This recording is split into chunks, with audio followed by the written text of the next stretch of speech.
Indian ഉൽപ്പന്നങ്ങൾക്കുമേൽ അധിക തീരുവ ചുമത്തിയ അമേരിക്കൻ നടപടിയിൽ പ്രതിഷേധിച്ച് ഓച്ചിറയിൽ പ്രകടനവും യോഗവും നടത്തി. സിപിഎമ്മിന്റെ നേതൃത്വത്തിലാണ് പ്രതിഷേധം സംഘടിപ്പിച്ചത്.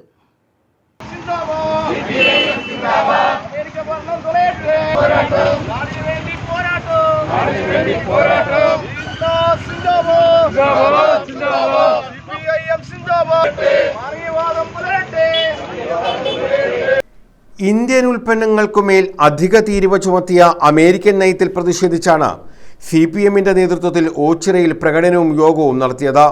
സിപിഎം കൊല്ലം ജില്ലാ കമ്മിറ്റി അംഗം PB സത്യദേവൻ പ്രതിഷേധം ഉദ്ഘാടനം ചെയ്തു. ഇന്ന് രാജ്യവ്യാപകമായി സിപിഎമ്മിന്റെ നേതൃത്വത്തിലുള്ള പ്രതിഷേധങ്ങൾ അലയടിക്കുകയാണ്. നാം പറഞ്ഞതാണ്, മോദി അധികാരത്തിൽ വന്നതോടുകൂടി മോദിയും ട്രംപുമായിട്ടുള്ള ചങ്ങാത്തം വർദ്ധിപ്പിക്കും എന്നുള്ള കാര്യം തർക്കമില്ലെന്ന് CPM മോദി രാജ്യത്ത് അധികാരത്തിൽ വന്നപ്പോൾ തന്നെ പറഞ്ഞതാണ്. അവർ വലിയ വീമ്പ് പറച്ചിലായിരുന്നു മോദിയും ട്രംപുമായി. ഈ രാജ്യത്തിൻ്റെ എല്ലാം സായിപ്പിന് മുന്നിൽ അടിയറ വെച്ചുകൊണ്ട് എല്ലാം ത്യജിക്കാനായി നിന്നുകൊടുത്ത മോദിക്ക് ഈ രാജ്യത്തെ ജനങ്ങളെ വിറ്റുതുലയ്ക്കാനുള്ള അവകാശം കൊടുക്കുന്ന തരത്തിലേക്ക് ഇപ്പം മാറിയിരിക്കുകയാണ്. ഇപ്പം മോദിക്കെതിരെ, ട്രംപിനെതിരെ മോദി ശ്രദ്ധിക്കാൻ ശ്രമിക്കുന്നു. രാജ്യത്തെ 50% തിരുവ അവർ വർദ്ധിക്കുകയാണ്. കേരളത്തിലെ ആയാലും രാജ്യത്തെ ആയാലും പരമ്പരാഗത വ്യവസായ മേഖലയാകെ വലിയ പ്രതിസന്ധിയിലേക്ക് നീങ്ങുകയാണ്.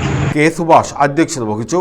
Babu Koppara, B. Sreedevi, H. Shajilal, Kabeer ensign, A. Ajmal, Santhosh Anetha, Anija, advocate Ochira Murali, G. Unnikrishnan, KR Sasikumar, Akhil Soman, S. Suresh Kumar, G. Satheesh, K. Sherin, AML Hariyachari, Gopi Palliyil, Yusuf Hassan, Jayakumar, advocate PK Zachariah, Lalitha Sivaraman, P. Bindu, Vijaya Kamal, L. Sukumari എന്നിവർ പങ്കെടുത്തു.